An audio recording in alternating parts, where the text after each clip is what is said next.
dari 1 Tesalonika 1 ayat yang kedua dulu. Saya akan bacakan untuk Bapak Ibu. 1 Tesalonika 1 ayat yang kedua. Oleh Lembaga Alkitab Indonesia, di atas ayat yang kedua ada judulnya, yaitu buah pemberitaan Paulus. 1 Tesalonika 1 ayat yang kedua, saya bacakan demikian firman Tuhan. Kami selalu mengucap syukur kepada Allah karena kamu semua dan menyebut kamu dalam doa kami. Nah, Bapak Ibu Saudara yang terkasih, tujuan utama dalam kehidupan kita menurut firman Tuhan adalah berbuah. Amin. Tuhan firman Tuhan bilang, aku menetapkan kamu dan untuk menghasilkan buah. Beda dengan dunia ngajarin kita dalam hidup ini tujuan utamanya supaya kita sukses, berhasil dalam karir, cari duit yang banyak, punya banyak properti, jabatan yang tinggi dan lain sebagainya. Tapi di dalam firman Tuhan mengajarin kepada kita bahwa tujuan utama hidup kita bukannya berhasil secara materi, bukannya berhasil secara duniawi, sebab materi dunia semua akan berlalu, fana, lenyap. Tapi Tuhan mau supaya kita hidupnya berbuah. Amin. Setuju? Nah, jemaat di Tesalonika ini adalah salah satu jemaat yang membanggakan Rasul Paulus. Rasul Paulus mengadakan perjalanan penginjilan sebanyak 3 kali. Dan jemaat di Tesalonika ini adalah jemaat yang dikunjungi atau diinjili oleh Rasul Paulus dalam perjalanan penginjilan yang kedua. Dan Paulus mengatakan, kami selalu mengucap syukur kepada Allah karena kamu semua dan menyebut kamu dalam doa kami. Artinya jemaat di Tesalonika ini adalah bukan jemaat yang bantet, tapi jemaat yang berbuah. Ini yang menjadi kerinduan Tuhan bahwa kita semua, secara umum jemaat di tempat ini, di Eklesia ini, Tuhan mau supaya kita semua berbuah. Amin. Tuhan mau supaya kehidupan pribadi kita secara rohani juga berbuah. Amin. Gak hanya sehat secara fisik, tapi rohani kita bertumbuh berbuah. Oleh sebab itu pada sore hari ini kita mau belajar firman Tuhan dari jemaat di Tesalonika ini, khususnya dari 1 Tesalonika 1 ini. Apa sih ciri-ciri atau tanda jemaat Tuhan yang berbuah? Orang Kristen yang berbuah itu ciri-cirinya apa? Bukan berapa lama dia jadi orang Kristen, enggak, bukan itu tolak ukurnya. Bukan dia udah pelayanan apa belum, bukan itu tolak ukurnya. Dia bisa bahasa roh apa bukan, apa enggak, bukan itu tolak ukurnya. Berdasarkan firman Tuhan dari 1 Tesalonika 1 ini, ada 3 tanda atau ciri jemaat Tuhan yang berbuah. Amin. Kita tentu mau kita bertumbuh dan berbuah secara rohani. Sama seperti ketika kita berolahraga. Apa tujuannya kita olahraga? Ayo, sehat apa kurus? Sehat apa kurus? Tujuan olahraga adalah sehat. Tapi ketika kita sehat, pasti kita kurus. Benar nggak? Karena kita jaga makan, kita jaga dengan olahraga, jaga pola hidup, pola tidur, dan lain sebagainya. Demikian juga dalam kehidupan kita. Kalau yang kita ubah materi, maka kita akan fana. Tapi ketika yang menjadi tujuan utama kita yang rohani, hidup kita berbuah, maka firman Tuhan katakan cari dulu kerajinan dan kebenarannya, maka semuanya akan ditambahkan kepada kita. Ketika hidup kita berbuah, saya percaya maka berkat Tuhan juga pasti akan mengikuti kita. Oleh sebab itu ada 3 hal, ada 3 tanda ciri orang Kristen yang berbuah. Kita lanjut ayat yang ketiga.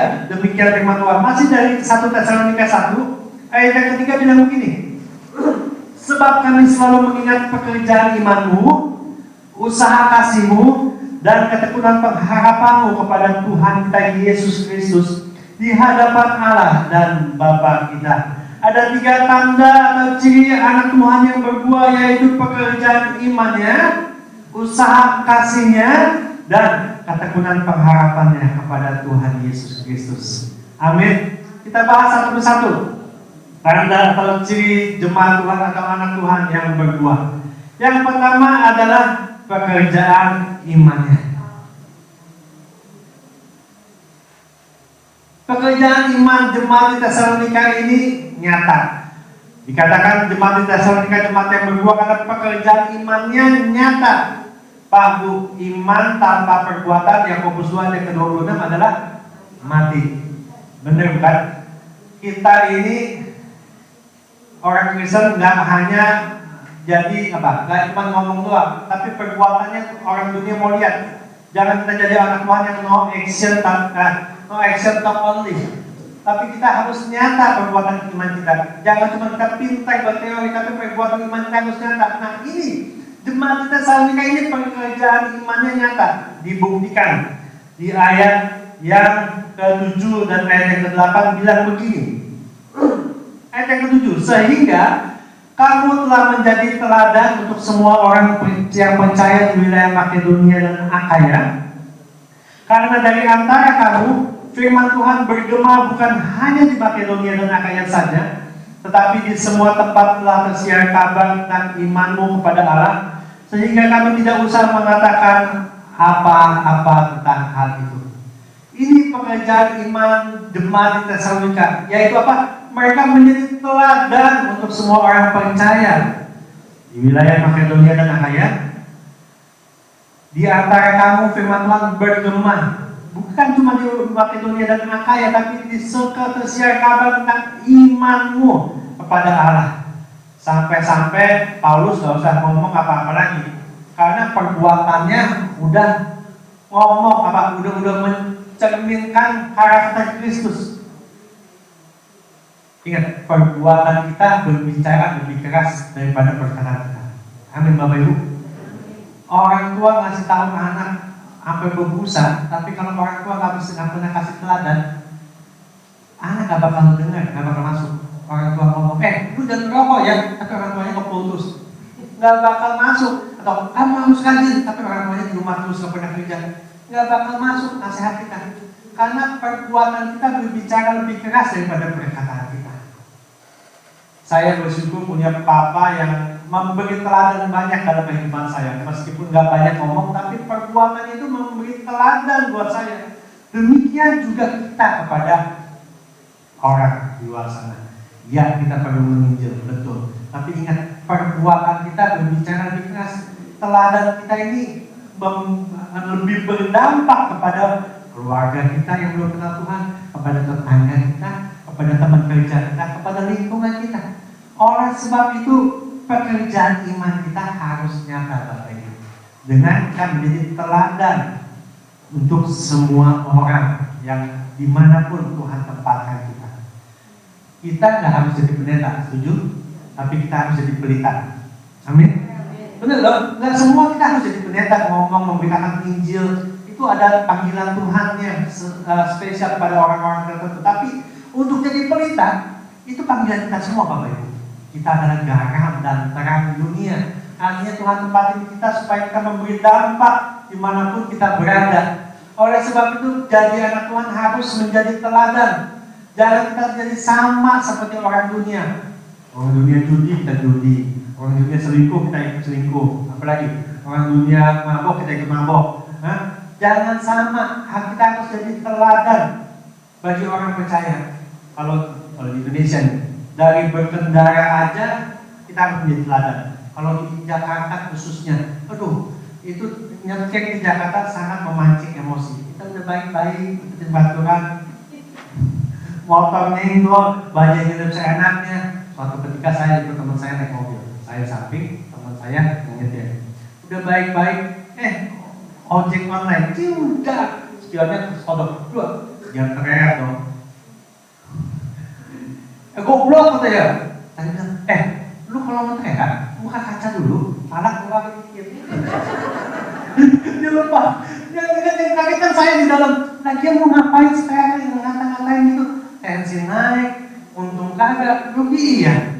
Nah, kalau kita sama kayak orang dunia, sumpah serapah, kata-kata yang jadi berkat, apa bedanya? Kita harus jadi teladan dimanapun kita percaya. Nah, bagaimana sih sampai jemaat di Tesalonika ini bisa begitu berdampak kehidupannya, menjadi teladan bukan hanya di Makedonia dan Akaya, tapi di semua tempat tersiar kabar tentang imannya. Sampai-sampai Paulus gak usah ngomong apa-apa lagi. Luar biasa kan? Sampai-sampai Paulus nggak usah diinjil lagi, dan melalui kehidupan jemaat di Tesalonika ini saking berbedanya, orang bisa lihat tuh, ada apa itu orang beda nih? Pasti kenal Tuhan, pasti mencerminkan karakter Tuhan. Bagaimana sih sampai demikian? Nah, kita telusuri, kita urut nih asal usulnya. Sebelum ayat yang ke-7, ayat yang ke-5 kita baca. Sebab Injil yang kami beritakan bukan disampaikan kepada kamu dengan kata-kata saja, tetapi juga dengan kekuatan oleh Roh Kudus dan dengan suatu kepastian yang kokoh. Memang kamu tahu bagaimana kami bekerja di antara kamu dan oleh karena kamu. Kita bisa menjadi teladan, iman kita bisa menghasilkan karya yang nyata sehingga dapat dilihat orang dengan kita dua hal ini yang harus dipisahkan. Menerima firman dengan sukacita dan hidup berjalan dipimpin oleh Roh Kudus. Ayat 5 ini mengatakan kamu telah menerima firman dengan sukacita.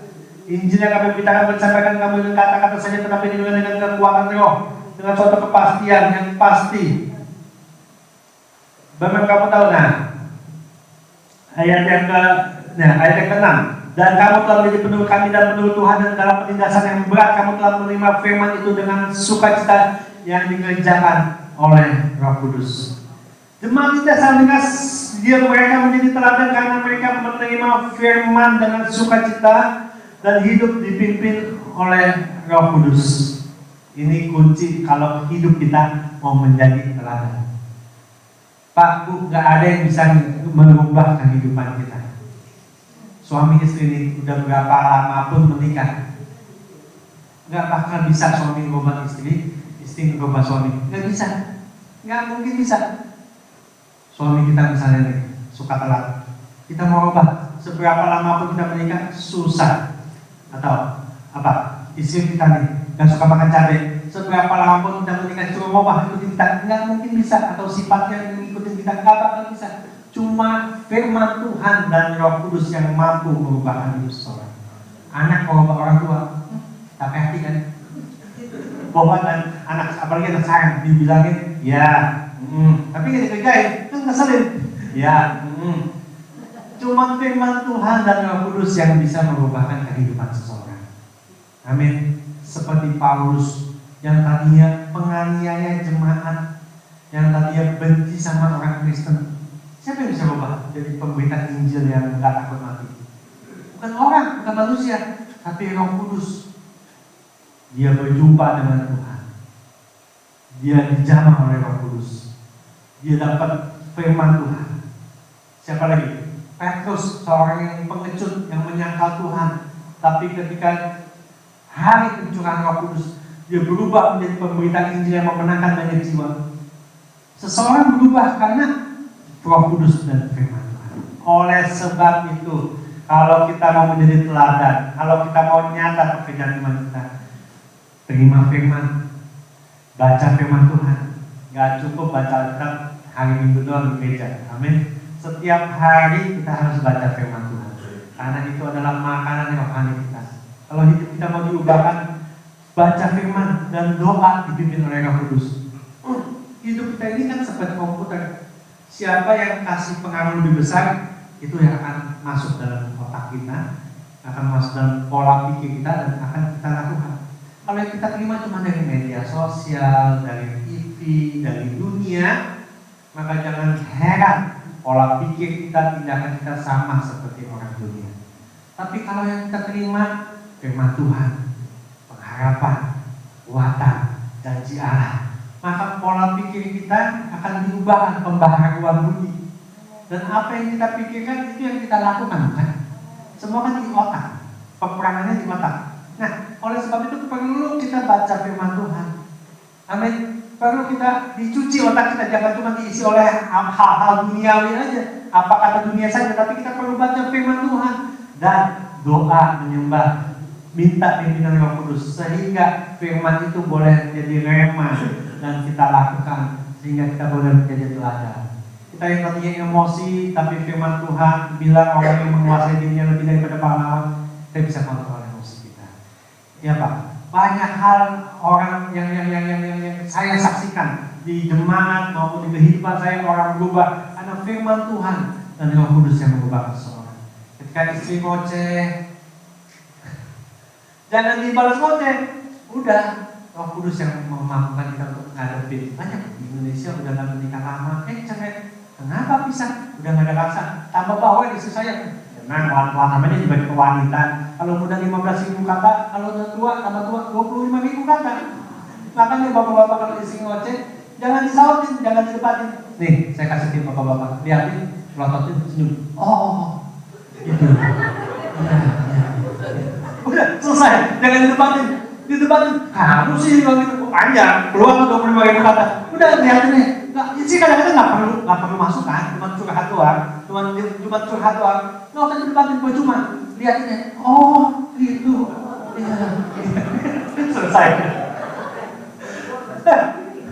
Makanya ketawa nih kawan dan laku nih. Nah, apapun yang menjadi dalam hidup kita, kalau kita menerima firman dan dipimpin oleh Roh Kudus, maka kita akan menjadi teladan rumah tangga kita, menjadi teladan kehidupan kita, menjadi teladan bagi anak kita, bagi keluarga besar kita, bagi lingkungan kita. Amin. Oleh sebab itu yang pertama, pekerjaan iman kita harus nyata supaya kita berbuah. Memang gak gampang, ngomongnya gampang, tapi melakukannya itu butuh proses. Gak langsung sekali berhasil, bisa berulang-ulang kan, gak apa-apa, proses. Mungkin pertama-tama, saya kalah, gak sabar, saya ngomel sama teman saya, sama anak saya mungkin. Tapi lama-lama proses Tuhan hati, Tuhan didik kita, semakin hari kita semakin disempurnakan, semakin sabar, semakin berubah karakter kita, kebiasaan kita, sehingga hidup kita menjadi teladan bagi banyak orang dimanapun kita berada. Pekerjaan iman kita nyata. Amin.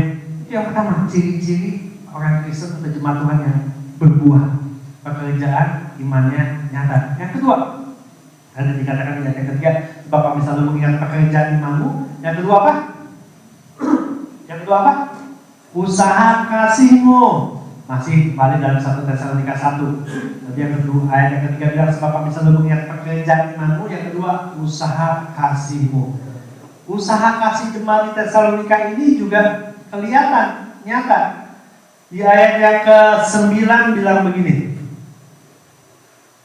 Sebab mereka sendiri bercerita tentang kami, bagaimana kamu sambut, dan bagaimana kamu berbalik dari berhala-berhala kepada Allah untuk melayani Allah yang hidup dan yang benar. Usaha kasih jemaat di Tesalonika ini nyata, bisa dilihat.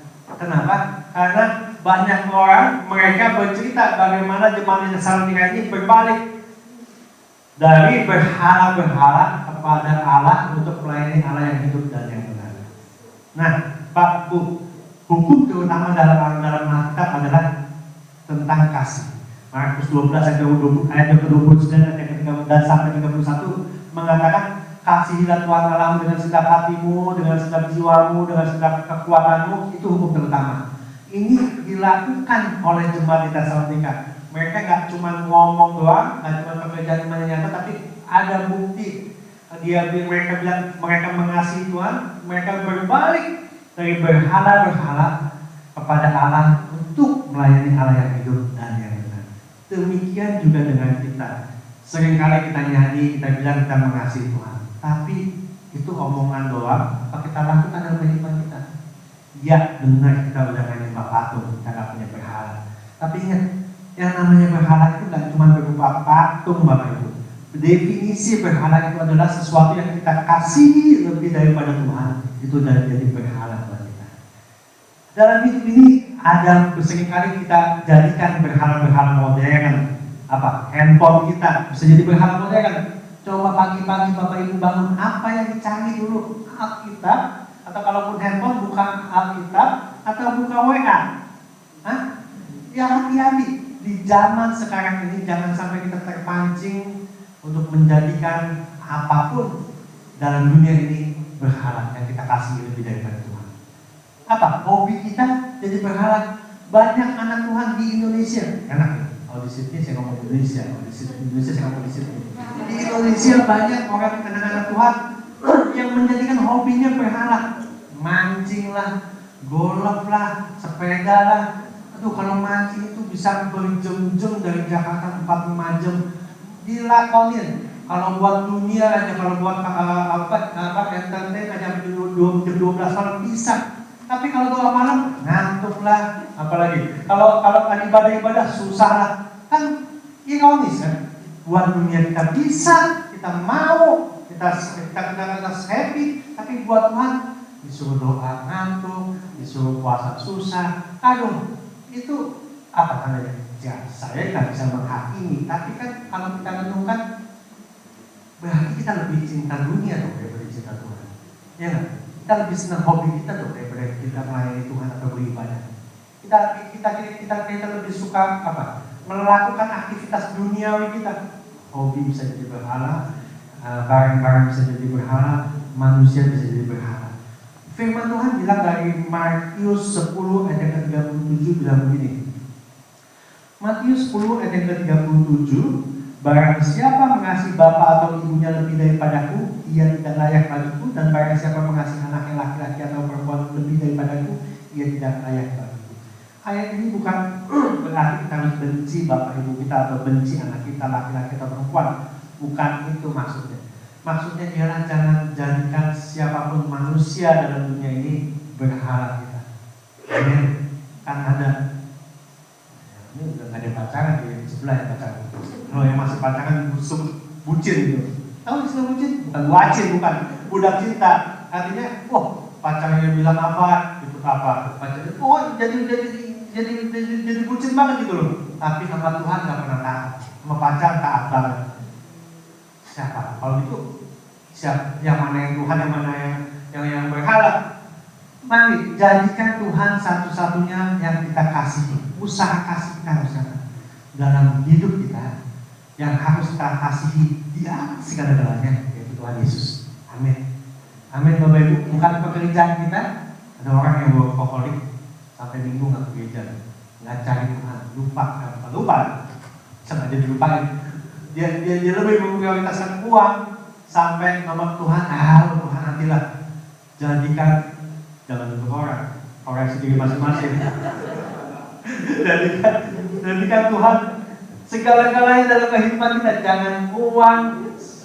Ada orang pakai Tuhan nasihatin jangan cinta uang. Uang perlu, tapi jangan cinta uang. Kalau cinta uang bahaya. Kita jadikan uang segala-galanya. Kerjaan uang bisa jadi berhala, manusia bisa jadi berhala. Apalagi hobi bisa jadi berhala. Barang-barang duniawi, mobil, semua bisa jadi berhala. Oleh sebab itu kita harus menjaga hati kita. Firman Tuhan bilang jangan mencintai dunia dan apa yang ada di dalamnya. Sebab di dalamnya dunia itu keinginan daging, keangkuhan hidup, semua itu yang daripada dunia. Kalau kita mengasihi dunia, maka kasih akan Bapa akan lenyap. Kita nggak bisa jalan di dua perahu. Mengasihi Tuhan iya, kasih dunia juga nggak mungkin. Oleh sebab itu kita harus mengasihi Tuhan lebih daripada segala-galanya. Usaha kasih kita harus nyata dengan kita tunjukkan kita mengasihi Tuhan. Nah cuma ngomong, tapi kita lakukan. Sesibuk-sibuknya kita tiap hari doa dan baca firman Tuhan. Amin. Itu adalah tanda cinta kasih Tuhan, mengasihi Tuhan. Kalau sepasang kekasih dari pacaran, tapi nggak pernah telepon, nggak pernah ngobrol, nggak pernah hangout, gimana katanya cinta, tapi ngobrol sama-sama nggak pernah. Bapak atau suami istri ada yang mau nggak? Katanya sayang, tapi nggak pernah ada waktu buat dirinya, buat suaminya, buat istrinya. Nggak mau dong. Kita harus selalu tunjukkan dengan tindakan kita. Kalau kita bisa mengasihi istri kita, mengasihi suami kita, ayo sediakan waktu, perhatiin, apalagi semua hidup kita curahkan perhatian, tenaga, pikiran, kasih sayang buat yang kita kasihi. Demikian juga dengan Tuhan. Dan usaha kasihnya dapat dilihat orang bukan hanya kepada Tuhan. Tadi 1 Tesalonika 1 ayat yang ke-9 bilang, sebab mereka sendiri bercerita tentang kami, bagaimana kamu sambut dan bagaimana kamu berbalik, bukan hanya kepada Tuhan, tapi juga kepada sesama kita manusia. Bukan hanya kepada Tuhan, tapi kepada Rasul Paulus, bagaimana kami, rasul-rasul, mereka sambut, mereka layani, mereka kasihi. demikian juga kita harus mengasihi sesama kita. Bukan hanya kita mengasihi Tuhan, usaha kita, kasih kita harus kita tunjukkan dan kita mengasihi sesama kita, termasuk orang yang menyakiti kita, termasuk orang yang mengkhianati kita, termasuk orang yang menipu kita, termasuk orang yang isi sendiri. Seringkali kita susah mengasihi orang yang membenci kita, memfitnah kita, ngegosipin kita, menipu kita. Ya dong, susah kan? Kalau orang yang menyenangkan kita, orang yang memuji kita, orang yang ngasih keuntungan kepada kita, gampang kita kasih. Tapi orang-orang yang nyebelin itu loh, susah kita kasih.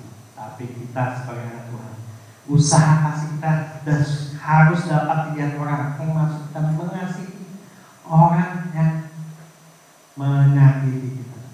Kan firman Tuhan bilang kalau kita tampak kaki kiri, kasih pipi kanan. Kalau tampak kiri kanan, kasih pipi. Kalau tampak dua-duanya, ada ayatnya, enggak. Tetap mengasihi. Nah, Pak Bu, hidup ini nggak pernah lurus terus.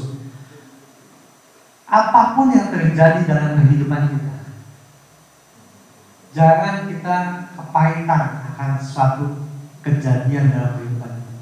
Jangan kita menyalahkan orang. Kita suka menyalahkan orang. Kita suka begini. Saya begini karena orang tua saya. Saya begini karena orang tua saya broken home. Loh, itu hidup kita. Kalau kita suka nyalahin, suka blaming orang lain, maka susah untuk kita ngampuni orang lain. Ada yang bilang, saya begini karena ditinggal suami saya selingkuh.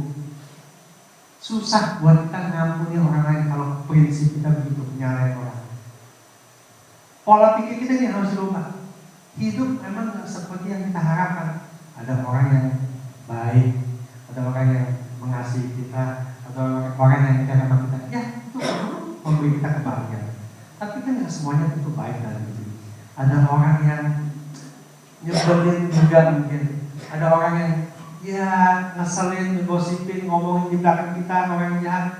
Ya udahlah, itu untuk kita jadikan pengalaman dalam kehidupan kita. Jangan benci orangnya. Ya apapun yang terjadi dalam hidup kita, oke, pengalaman dalam kali, gue masih hati-hati ngomong. Nggak semua hal diomongin sama semua orang. Kita jadikan pengalaman. Itulah pengalaman hidup. Mungkin ada orang juga yang apa? Paling jahat, fitnah kita, nipu kita. Ya udah, itu kita jadikan pelajaran.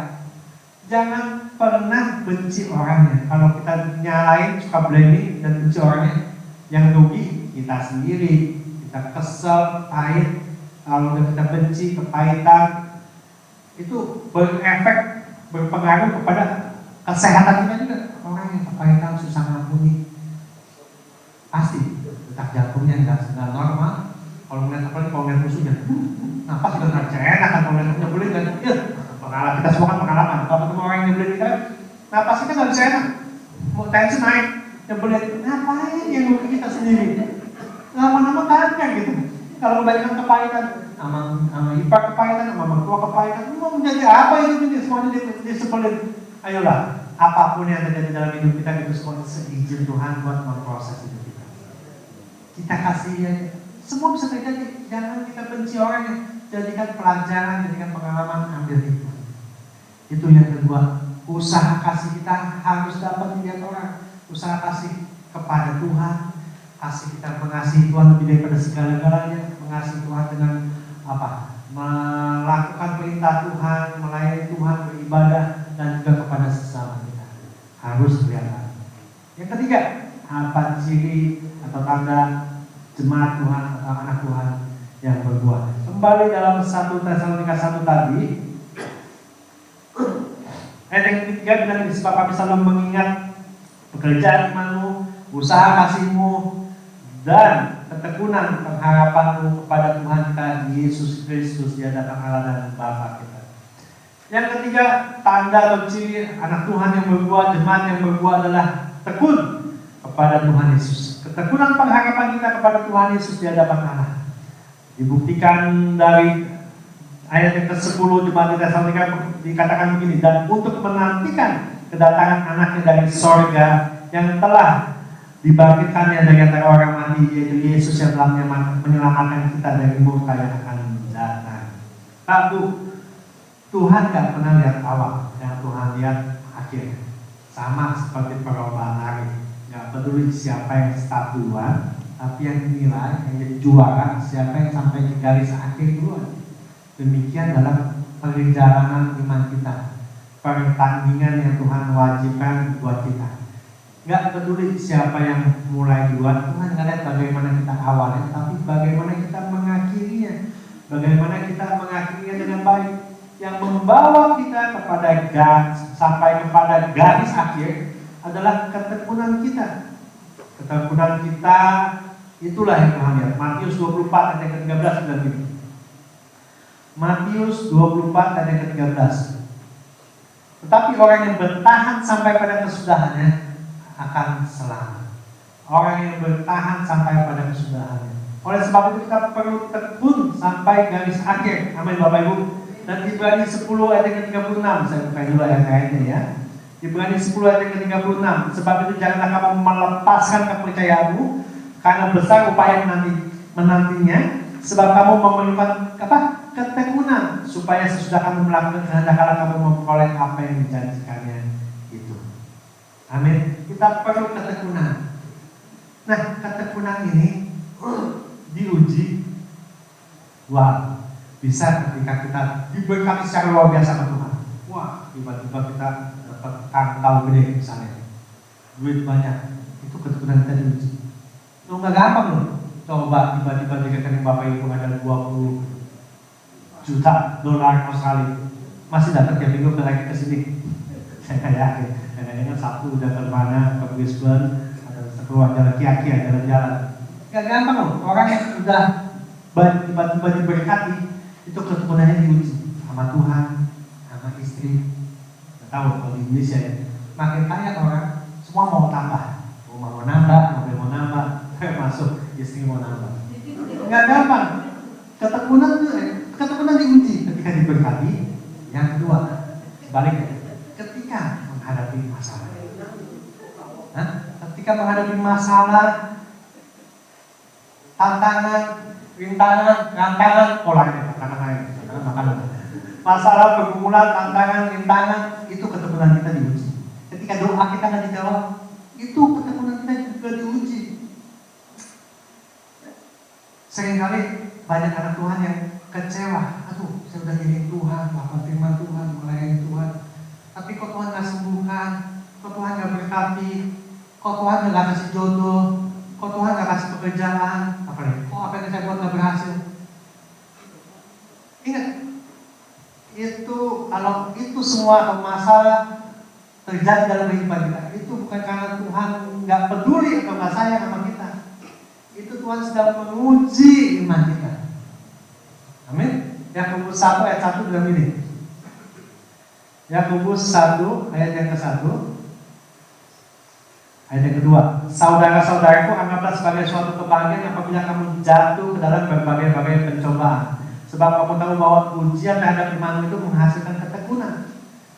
Tuhan mau supaya kita tekun. Ujiannya gimana? Ya masalah, ya persoalan. Ketika sepertinya Tuhan diam, sepertinya Tuhan nggak tolong kita, sepertinya Tuhan nggak berkati kita, sepertinya semua pintu tertutup. Itu bukan karena Tuhan jahat, tapi Tuhan lagi menguji iman kita. Kita tetap percaya Tuhan atau enggak? Kita tetap bersyukur atau bersungut-sungut? Kita tetap berharap pada Tuhan atau kita tinggalin Tuhan? Di Indonesia berapa setahun inilah lagi banyak orang-orang, anak-anak Tuhan yang meninggalin kepercayaan imannya dari Tuhan Yesus pada agama lain. Yang terekspos ya tentu artis-artis, tapi yang nggak terekspos di bawah ada loh yang mengalami kegagalan, susah hidup, susah duit, ditawarin di satu sisi, ayo pindah agama, nanti lu dikasih jabatan lebih tinggi, pindah. Oleh sebab itu apapun yang kita alami dalam hidup ini, jangan pernah meninggalin Tuhan. Amin. Tetap tekun. Ketika kita menghadapi masalah, itu adalah ujian terhadap iman kita. Masih ingat ujian di mana-mana ujian, gurunya diam, muridnya yang kerja. Kalau ngajar, gurunya yang ngoceh, gurunya yang nggak aktif. Kalau ujian, gurunya diam. Demikian waktu Tuhan menguji iman kita, ya Tuhan mau lihat reaksi kita. Ayo, gimana lagi? susah, bersyukur, apa sungguh-sungguh? Saya percaya nggak ada orang yang diuji Tuhan lebih daripada Ayub. Benar nggak? Dan Ayub orang yang paling menderita dan paling hebat ujiannya. Anak meninggal, harta habis. Kalau orang Surabaya bilang, wah habis Paul. Saya nggak bisa ngikutin karena saya bukan orang Surabaya. Harta habis, anak meninggal, kesehatannya jadi good, itu udah paling setara. Kalau anak meninggal, harta habis tapi masih sehat, ya masih oke lah ya, masih bisa buat cari duit lagi. Ini kesehatannya dirampas, udah dia sakit, istri ngutukin dia. Apa yang geli buat garuk tubuhnya itu menderita sekali. Tapi semenderita-menderitanya Ayub tak pernah dari Tuhan. Bahkan Yakobus 5 ayat ke-11 bilang gini. Yakobus 5 ayat yang ke-11, sesungguhnya kami menyebut mereka berbahagia, ayat yang ke-11, yaitu mereka yang telah bertekun. Kamu telah mendengar tentang ketekunan Ayub, dan kamu telah tahu apa yang pada akhirnya disediakan Tuhan baginya, karena Tuhan Maha Penyayang dan penuh belas kasihan. Karena ketekunan Ayub itu Tuhan memulihkan keadaan Ayub. Oleh sebab itu, apapun yang kita alami sekarang, jangan putus asa, tetap percaya, tetap berharap pada Tuhan. Amin. Karena ingat prinsipnya, gak ada masalah yang kekal. Semua masalah pasti punya expired date-nya. Ya no, Tuhan gak pernah menguji kita, Tuhan gak pernah menguji kita terus-terusan. Ayub aja dia tahu batas akhirnya, titik kekuatan kita di mana. Kan semua yang kita alami, percobaan-percobaan yang kita alami gak pernah melebihi kekuatan kita. Tuhan tahu batas kekuatan kita. Oleh sebab itu percaya, tetap berharap. Gak ada masalah yang kekal, selalu ada batas akhirnya. Dan di balik masalah selalu ada berkat Tuhan. Di balik penderitaan selalu ada kemuliaan. Di balik salib selalu ada mahkota.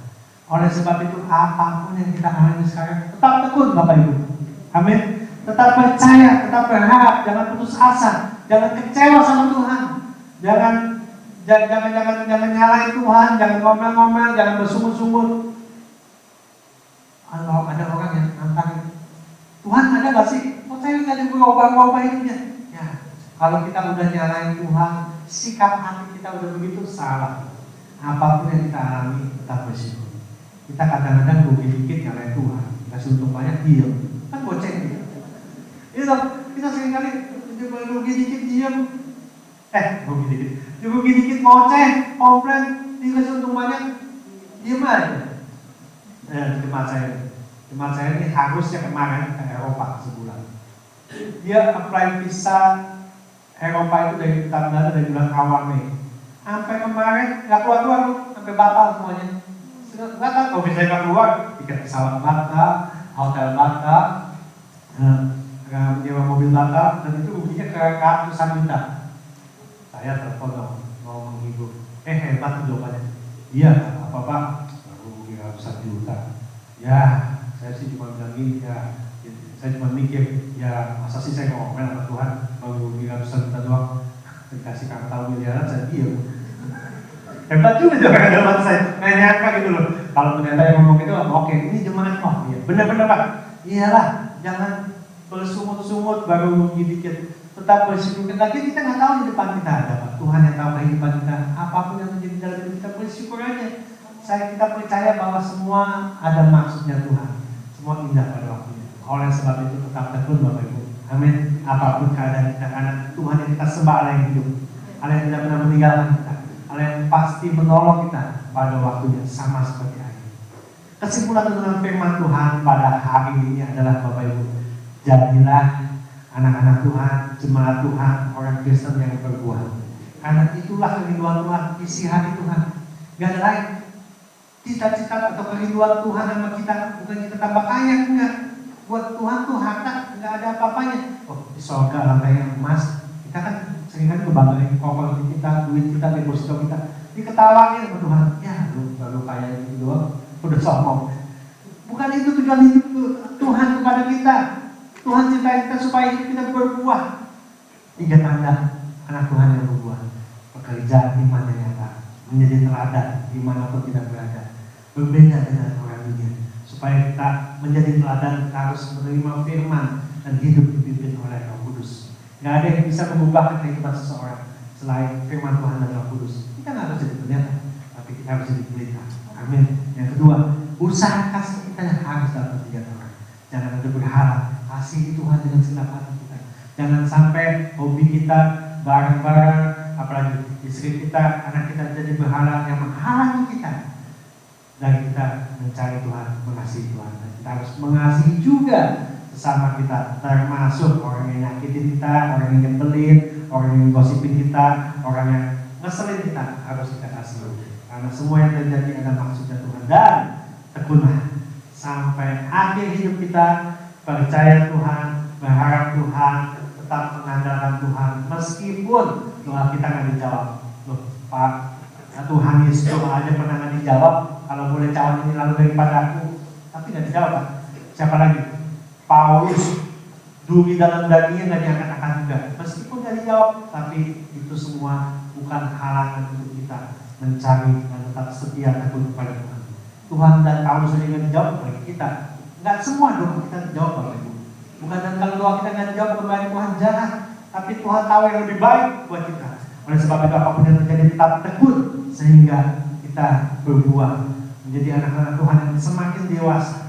Kiranya 3 hal ini boleh kita lakukan dalam kehidupan kita sehingga hidup kita semakin hari menjadi seperti Kristus. Haleluya. Amin. Saya akan semua penting